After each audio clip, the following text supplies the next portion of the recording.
Welcome back to In Your Neighborhood. In February 2011, the Keeley's name appeared on the window of a cafe in downtown Lewisburg. For many locals, Keeley is synonymous with baking, and for a good reason. My parents started a cake decorating business out of our house when we lived in Milton when I was 3 years old. Oh, wow. And they opened up the bakery here in Lewisburg when I was 5. So I've been around this my whole life. Todd took an interest in the family business and started learning the trade. I was 14, I started as a baker, working third shift in the bakery over the summers. At the time, Todd had plans for his future that didn't involve baking. And it was my intention to be a business teacher. So never really saw myself doing this on a full-time basis. We all know what happens to the best laid plans, and it wasn't too long until Todd returned to baking. In fact, he worked in his parents' bakery and cafe full-time for 10 years.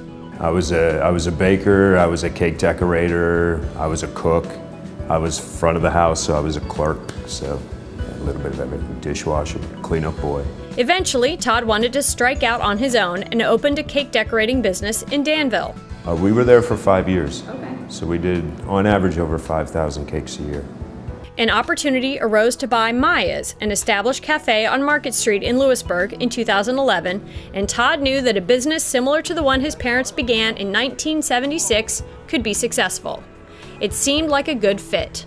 He also knew that people would associate the Keeley name and decided to bring back some of the local favorites, such as the Kiss Donuts. They don't want us to play around and manipulate different things.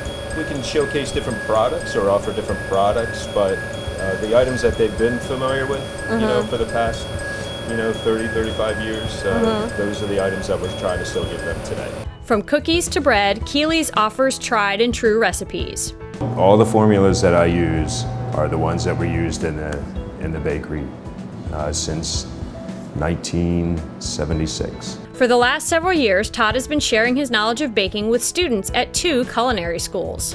I'm teaching at the Pennsylvania College of Technology in Williamsport. On Mondays, I teach European cakes, pastries, and desserts class. It's a 6-hour lab. And then on Tuesdays, I teach an Intro to Cake Decorating class, which is a 3-hour lab. And on Wednesdays, I go to Lancaster to the Pennsylvania School of Culinary Arts. And there, currently I'm teaching a 5-hour international breads class, and then I teach a 2-hour human relations class and a 2-hour nutrition class. As you're about to see, Todd is an excellent teacher, even when his students aren't of the highest caliber. To get a better sense of all the different aspects of the business, Todd took us back into the kitchen. A variety of yummy pastries fills the bakery case every day. We do a variety of cookies, chocolate chips, snickerdoodle, peanut butter, oatmeal raisin, little baked cookies, raisin coke cookies. We were doing a pumpkin raisin for the fall. We do sticky buns, plain sticky buns, not sticky buns. We do them in 6-packs or individually. We do some donuts, some Bavarian cream folk donuts, coconut long john with the cream filling, peanut butter long john, chocolate long john, and the Kiss donuts, which were always popular. We're a block down the street with the chocolate icing on just a regular ring donut with a peanut butter drop in the center of it. We do candy cakes and scones, blueberry scones and cupcakes, and we're going to start brownies here pretty soon. Wow. So it's been a slower road than anticipating than we anticipated trying to establish. So we're slowly trying to work additional product in and different things that we'd like to offer. Plus, we've been working with some of the area restaurants and doing some wholesale stuff for them, right, especially on the cake side. Fresh bread is baked daily for the sandwiches on their cafe menu. When we visited, the wheat bread had just finished rising. The wheat bread was mixed about, I'd say maybe an hour and 15 minutes ago. Okay. And what it's doing right now is it's fermenting, which means the yeast is feeding on the simple sugars that are in the dough, and then it's expelling more, a better visual, burping out carbon dioxide. Okay. And the carbon dioxide gets trapped in the gluten structure that's in the bread, and that's what causes it to rise. no idea. So it's trapped carbon dioxide in the bread that, Oh, okay. that makes it rise. So what we're going to do, we're going to expel some of that excess carbon dioxide. After cutting and portioning the dough, we needed to shape it. What we're going to do is we're going to take all this stuff and we're going to put it into the center here. And I'll let you work with that one. All right. And then we're just going to tuck everything down into the bottom. All right. Come up with a nice little ball. Okay, his ball already looks better than mine. To me, bread's the most fascinating thing to work with because yeast is a living organism. So the yeast really controls Here, you can the make bread mine look process. prettier. It's beautiful. We always like to let it sit for about an hour, hour and a half, let that flavor develop. That's naturally occurring in the dough. Let that take place. Try to enhance the flavor of the bread. Okay, so that's what the initial one is for, and then you let it rest again before you put it back. Because I mean, when I made it at home, that's what most of the recipes that I use are, you know, mix it up, let it rise, Correct. punch it down, let it sit some more, and then put it in. Correct. That's sort of the standard way of doing it. That's exactly how you're supposed to handle it. Yep, Okay, that's there, it. we've reached the extent of my baking knowledge. Very We're done. good. Very good. While the gluten strands in our wheat bread were relaxing, we decided to turn the bit of leftover dough into a treat for my intrepid videographer, Astin. Here's your little tiny Astin lump. Do you want to make a roll out of that? There we go, let's make a roll out of it. Can we do that? I'll show you. I was like, what kind of roll? I don't know. A roll is a roll is a roll. Let's try this. Let's roll it up here. Okay. Oh. See, you can tell he does this all the time. Because mine won't roll.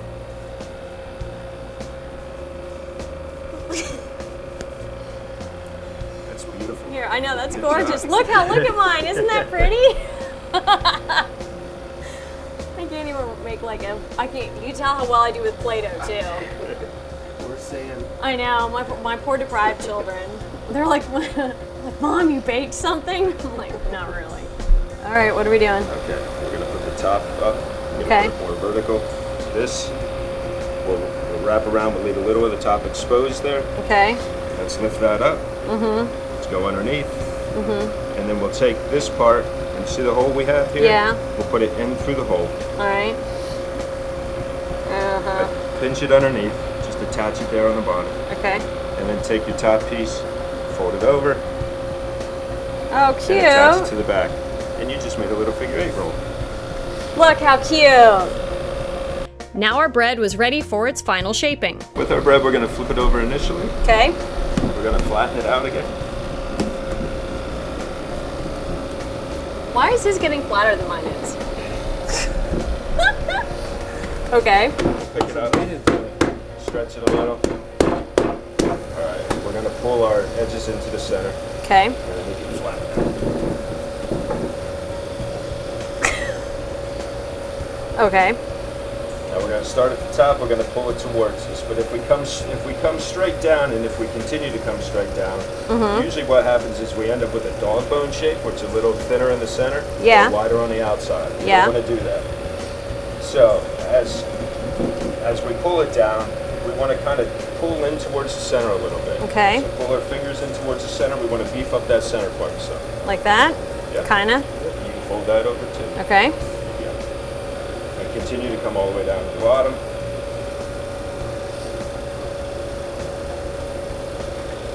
When you get to the very end, you just want to pinch that seam. Make Okay. sure that seam's going to stay tight. And we're going to roll it over onto the seam, keeping the seam at the bottom. Okay.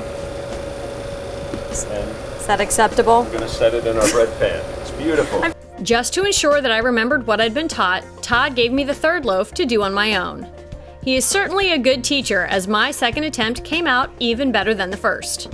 Once all the loaves were in the bread strap, we docked it with a fork all the way through. It creates an expansion joint. So when your bread has that oven spring in the oven where it rises, it's because of the water that's in the bread that's heating up. It releases steam, which puffs up your bread even more. So the marks act as an expansion joint. They also leave an area for the steam to escape. Another tip from Todd: keep your bread covered whenever you're not working with it. Anything exposed to the air will crust over and give you an inferior finished product. With the exception of the Reuben, all of Keeley's sandwiches come on homemade bread. We do focaccia for some of our sandwiches. We do a signature English muffin bread, which other sandwiches come on. Plus, you know, our customer has the option to change their bread to either a whole wheat bread or a sourdough bread or the rye bread. That translates into about 60 loaves of bread a week. Our bread went into the oven and it was time to move on to yet another aspect of Keeley's business, cake decorating. I was more than a little intimidated, so Todd tried to put me at ease. And what I tell my students on the very first week, after these 48 hours that we're together, you may not be able to consider yourself a cake decorator. It requires a lot more time, a lot more practice to develop the skills that are necessary to decorate a cake. He leveled the cakes and we were ready to go. A little bit of icing under our doilies and in the center served as glue to hold our cakes in place. The level side, the side that was the bottom of the pan, you're going to put down. Okay, that makes sense. Okay. You're going to press down, press it into the icing. I'm already covered in icing. Like, we haven't done anything yet. I'm like... The next thing we're going to do, we're going to ice the center of the cake. Okay. Show you this here real quick. Okay. Give you maybe a trick or two. Awesome. To help you. There's two different things you can do. I always like to control the amount of icing that I have on my plate. You see a lot of people pick icing up and just kind of plop them in the center, whichever works best for you is certainly acceptable. Okay. But one thing you do want to do is you want to keep, you see how my spatula's at a 45-degree angle? You always want to keep your blade at 45 degrees. Okay. And you always want to try to keep it as level or parallel to the cake as possible. So we don't want to keep it tilted up in the air like this. We certainly don't want to put it down like this. So keep it as level with the cake as possible, but also keep it on that 45-degree angle. Okay. We're going to push the icing forward. Once we start getting towards either the edge of the cake or the edge of the icing, we're going to rock back 45 degrees in the other direction, and we're going to come off the cake, always coming off on icing, which will prevent crumbs. Yes. Been there. Have you seen my children's birthday cakes? I'm always like, oh, just cover that up some more. Okay. So once again, All we'll right. apply a little bit of icing, and we'll use that rocking motion, rocking back and forth in 45-degree angles, always coming off in an area where there's icing. Good luck. Okay, 45-degree angle, rocking back and forth, removing the blade, over icing to avoid crumbs. Got it. 30 years of bad icing habits are hard to break, as you can see, but I did manage to get the center iced. At this point, since you have icing on the whole cake itself, now you can just use this back edge of the blade. Come through, and you can pull from side to side. Okay. And try to level it out. Okay. Always trying to keep more of a 45-degree angle on the blade. It was as level as I was going to get it, so we were ready for the top layer. The next thing we're going to do, we're going to apply the top layer. Okay. Same. The part that was in the bottom of the pan is going to be the most leveled, so always put that up. Oh. Plus it doesn't have additional crumb because you cut this to level it off. So you want to take a look at this cake and you want to see if it was cut level. If it wasn't cut level, which usually they're not cut perfectly level, you want to find out which is your high side, which is your low side. Okay. So once you determine that, you want to find your high side and your low side on the cake that's on your wheel. Yep. And you want to put the high side with the low side and give yourself the best opportunity of creating the most level cake possible. Icing the top of the cake was just like doing the center. You can compare my skill with that of a professional. Start on the top, controlling the amount of icing we have, using that rocking motion. Okay.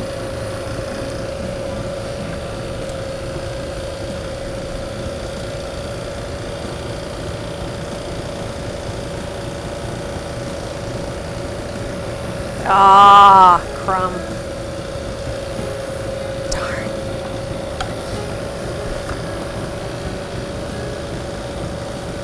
You ready to move on to the side? Yeah, totally. I'm ready to go. Yep, that's me.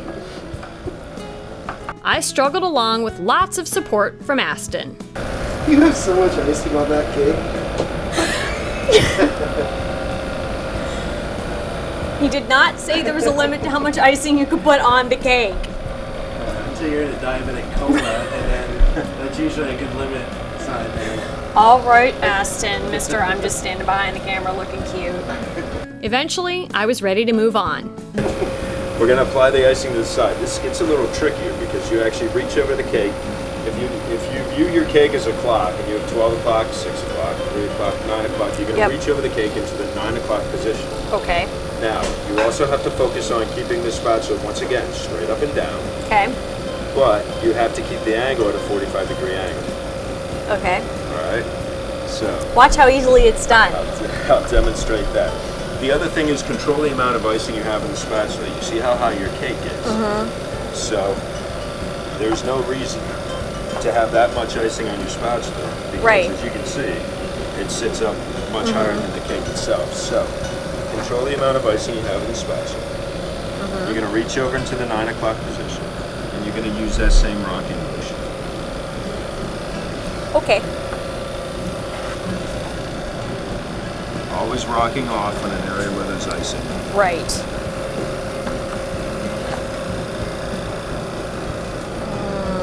Yeah. Reaching up for 9 o'clock. Yeah, I'm already getting stuff everywhere. You need more icing. Yeah, I know, but Todd makes it look really easy, doesn't he? Got that section. Now.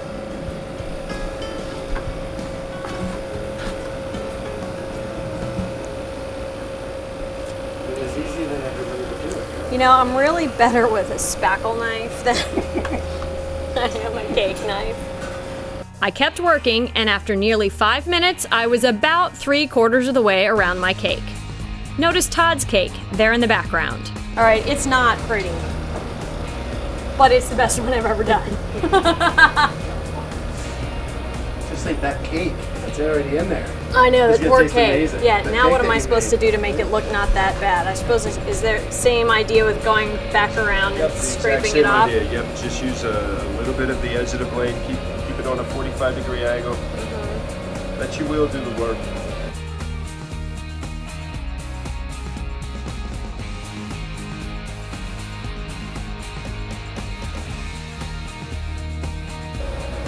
Okay, well, in the interest of time, we'll pretend that looks pretty. Just want to let it go like that, you want to touch it up. Knock yourself out. Todd tidied up my cake for me, and we finished up with the icing. Final thing we do is we take the excess icing that's on the top and we just pull it into the center. You want to do that? Sure. Pull it into the center. Yeah, I'll show you here. Okay, good. This we don't want to come up over the edge. Okay. We want a distinct side, a Right. distinct top. We don't want to roll the edge. So we just take the icing and we just gently touch it, pull it right into the center of the cake.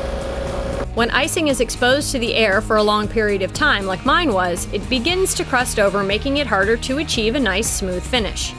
Once the icing was done, we moved on to the border. If you'd like to, you can just drop a star, go around the edge of your cake.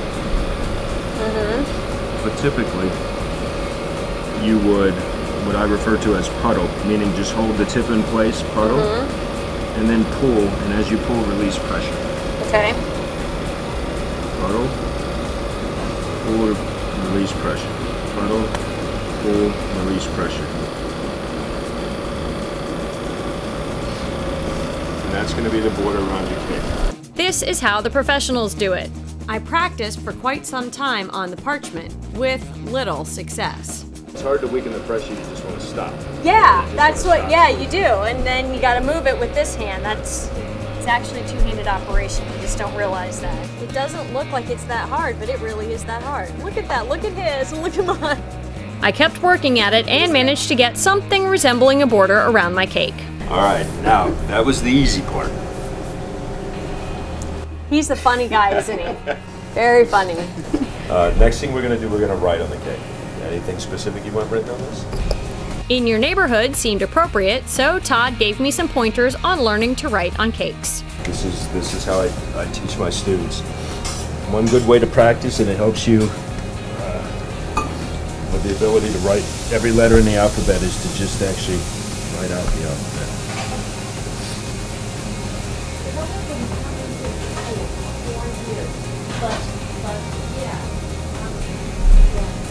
And this is why they should continue to teach cursive writing in elementary school.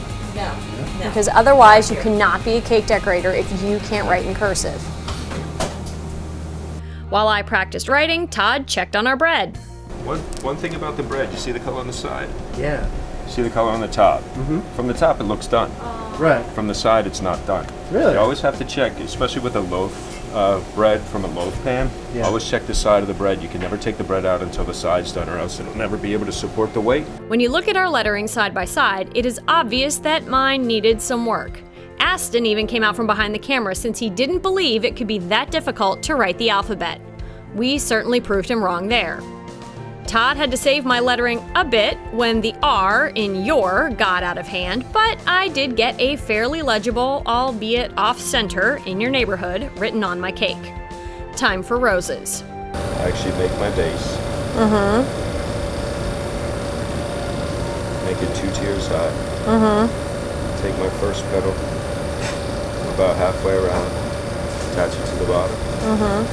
Second petal, about halfway around, attached to the bottom. Third petal, actually let it sit up. Come around and attach it. Pick it up with the fork. Set it on the cake. Use the back of the rose nail to put it on. Got that? Yep. Just like that doesn't exactly say in your neighborhood, this isn't exactly gonna look like a rose either. But I tried. And tried. And tried. Why is it not coming around? Ah! Are you not spinning fast enough? I'm probably not turning it fast enough, because see, I get a little opening in the middle. You're squeezing faster than you're spinning. Again, it's a two-handed operation here. See you do it. No. No. And for once, Astin's mouth got him into trouble. With Todd manning the camera, it was Astin's turn to try and make a rose. I got like a giant hole in mine. Yeah, see, that's what I had the first time too. I don't see rose making in any of our futures. What do you Nope, think? I'm gonna stick to TV. Oh, now I'm just, oh, no. I don't see our cake ever getting a rose on it. Third shift comes in, we're still standing here. Oh, Astin. See, are you done talking smack now about my rose? Yeah, I learned my lesson. Astin was the first to actually create a rose worth putting on the cake. Oh, no. Now I'm just getting a wad icing. Look at you. How'd you do that? I don't know. I don't know what I'm doing right now. You're one of those who just eats the big blob of icing, aren't you? Yep. I never liked the roses anyway. That almost looks like a flower in a, you know. It's a tulip. No, it's not bad. I have to say, put it over here on ours. That's the closest I think I'm gonna get. All right. Now that the gauntlet had been thrown, I had to come up with something, which I did. I think that's better than mine originally. Say it out louder so we can get that on tape. I do think that one's that's nicer looking than mine. Woohoo! Now you've got to get it on your cake. I'm gonna do it without messing up the. Well, why'd you have to stick it right there anyway? Gee whiz. Where it looks good. I was trying to offset the white space. Right. Because you're just that creative. Set the fork on towards the lower. There you go. Very good. Got it. Apply pressure with this and pull your fork out. Ah! Very good. Yay. Woohoo! I'm exhausted. We dressed up our cake with vines and rosebuds and leaves. And finally, it was finished. It may not have looked pretty, but our families and the staff at CCN Channel 8 can tell you that it tasted wonderful.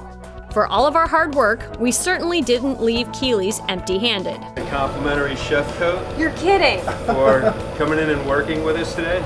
Come on over, sir. You're kidding. Keeley's is open for breakfast and lunch from 7:30 until 5.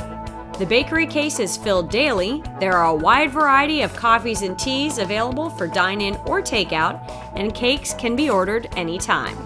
Typically we do ask that the order be placed in advance. 24 hours is usually reasonable, 48 would be wonderful. But if you walked in and we had the ability to get you one right away, we'd be happy to do so. Well, that does it for this episode of In Your Neighborhood. Remember, if you have a story idea, you can email us at our new email address, iyn@ccnnews8.com. You can also follow us on Twitter. You can see us on Facebook. And if you want to see some previous episodes, check out our YouTube channel. I'm your host, Jennifer Wakeman. Thanks for watching.